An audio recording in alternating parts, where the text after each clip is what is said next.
Hi guys and welcome back to the channel. Today I've got two replays in the German tier 9 medium tank, the E50. Now the E50 is just a great tank. It really is. It's a hell of a lot of fun. It's not as good as it used to be.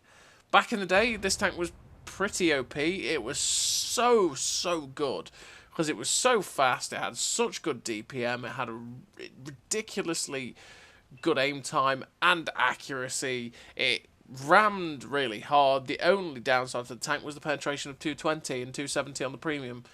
That was it. It was such a good tank. And then they nerfed it and the poor old E50 went, oh, I used to be great and really fun to play, and they went really overkill and ham on it. Now, they nerfed the DPM on it, which was like, sure thing, right? Because it needed the DPM nerf. That was fine. It was the fact that this gun, which had that sort of German reliability and the accuracy, was nerfed down to like a 3-second aim time. And the 3-second aim time for what was such a good gun just absolutely killed the tank. It just was like, no, this is just not great. Because you end up getting to a position where you could use the gun and then sitting there for about 10 years, aiming the shots to be able to even put anything into people. And it was like, ugh, this is horrible.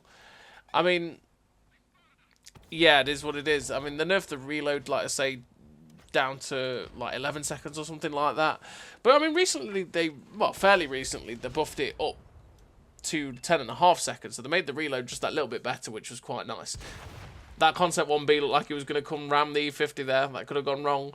But yeah, so the DPM did get a little bit of a buff, which was decent recently and helped it. The one thing that they did buff as well on the tank, which I went over it in one of the other videos I did, and they actually buffed the turret armor up to like 200mm as well, which helps it ricochet a little bit more, but at the same time, still not great. Still gets penned a lot, is what it is. But yeah, the E50 used to be absolutely mental, and these days it's still a pretty damn good tank now. Everyone has these rose-tinted glasses of the old school E50, which was just utterly insane and so much fun to play.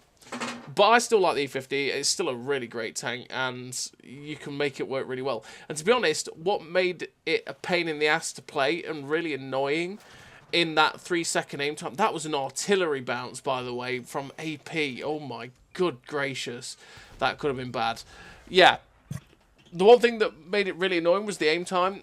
Really got nullified a little bit in 6.0, where the gun just became that little bit more accurate, and yeah, it wasn't as much of a concern.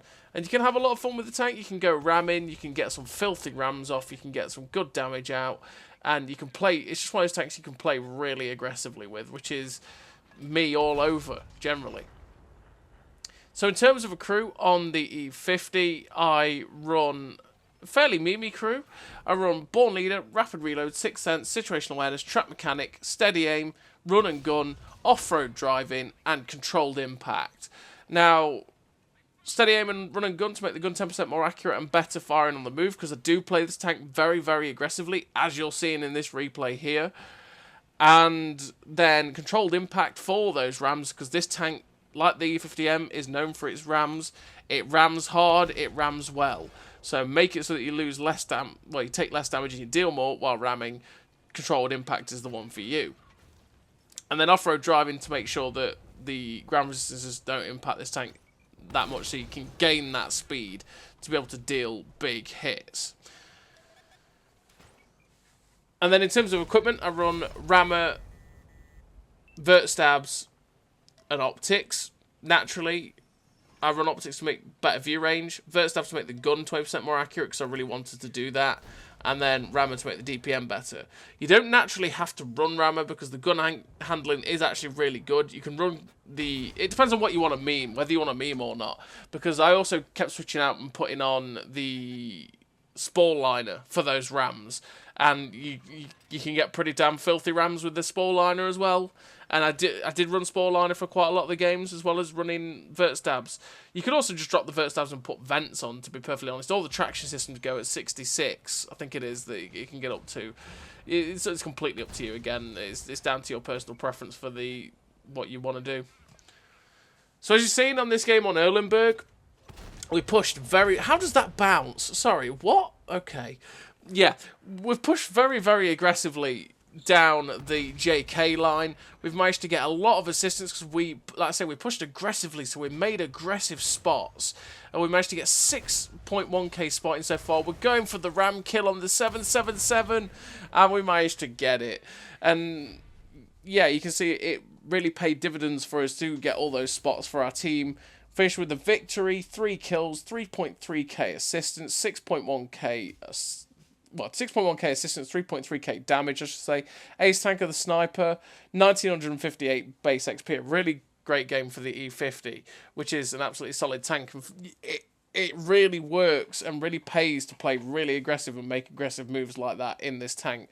Because you can get away with it, because you've got such good hull armour that you can ricochet a lot of shots here and there off the hull. You can side scrape with it really well. Like I say, the gun's pretty damn accurate. DPM's pretty decent these days with that little bit of a buff it got. The mobility is fantastic, so you can take those aggressive positions. It's just solid. One of the things that does lay it down, like I say, is the fact that it has 220 pen on its standard AP, but you do have 270 pen on the APCR with great velocity, which makes the tank's premium rounds really fantastic, and you can pen most things you're going to face with the 270. It's just the AP, the standard AP, that lets it down a little bit when you have it loaded. So we're on to the second game, and as you can see, we're pushing aggressively on Lakeville. We're in a 3-man E50 platoon with Jokers and Randy, I think it is, and we've taken the aggressive position down the lake road to spot, and it's like, this is where we can get a ton of assistance if we spot. So as soon as we get unspotted there, it's like, okay, we're going to push forward and just lay the hurt into this E100 and try and keep them spotted. And try and spot anything else that's crossing there into that position. We're not getting spotted here, which is quite... Well, it's just the bushes, really, that is this tree in front of us is keeping us unspotted. And we managed to slam the shot into the E100 and shut him down. Now, I want to push forward really aggressively to that ridge line that's where this light tank is, because I can get there, I can get hull down and stay covered. And that way I can try and light up anyone that's camping on their ridge. But as you see, we end up getting spotted, so it's like, okay, you know what? I'm going to side scrape off this rock with the E50 and hope that I can bait some shots. And if people shoot at me, they're going to get spotted. As you've seen, the UDES end up getting spotted, and we get a little bit of assisted off it. The standard B stays up. Oh, God. That guy, he stayed up to try and get some shots at us, and he got absolutely trashed. Well, yeah, that's what happens. Sometimes people think they're a bit safer than they are, and because we had the people to shoot them, we managed to get a lot of assistance on that guy, as well as get us a bit of damage. Then the Minotaur gets spotted out the blue in the foliage. It's like, sir, how did you not get spotted before? We're just trying to see if we've got shots at this VK in the middle. Can't quite get the shot at him. But funnily enough, we can't quite get the shot at him on the tight angle. And then he just pulls out perfectly where we could have got shots. That's timing in a nutshell for you. But now we're going to push up to this ridge. Like I say, this position here is solid because we can get hull down from the guys on the left. We can stay safe from them. And we can spot the guys in their base. And we can start shooting these guys hull down if we want to. Which is what we're doing. We're just getting some shots with this incredibly accurate gun to try and get it into the cupola of the Minotaur, but unfortunately we end up taking a big slap there from the E100. He ends up dealing some big hits to us, which is really annoying, because that's our hit points that we want to be able to play with and push aggressively. But we get a nice shot into the Dragon, which I was hoping to try and track him in place, but Jokers and Randy are just going over this Minotaur at the minute. Again, we're just trying to use the good accuracy of the gun to try and find the shot into his cupola. We end up getting penned through our turret there, which, like I say, it did get a buff to its turret armor, which does help it bounce the odd shot here and there, but it's not reliable, and it definitely... What is that? Yeah, that happened. That happened, everybody. Yeah, so it's not reliable, and it will get penned a decent amount. We're just looking for the shot into the little bar that goes along the top of the 100 turret. We couldn't quite see it, but again, we were playing a little bit cautiously because I didn't want to get hit by it. We're just now deciding, you know what, it's time to push. If I premium in, that was a guaranteed pen on that guy, but I did hesitate because I did have standard in.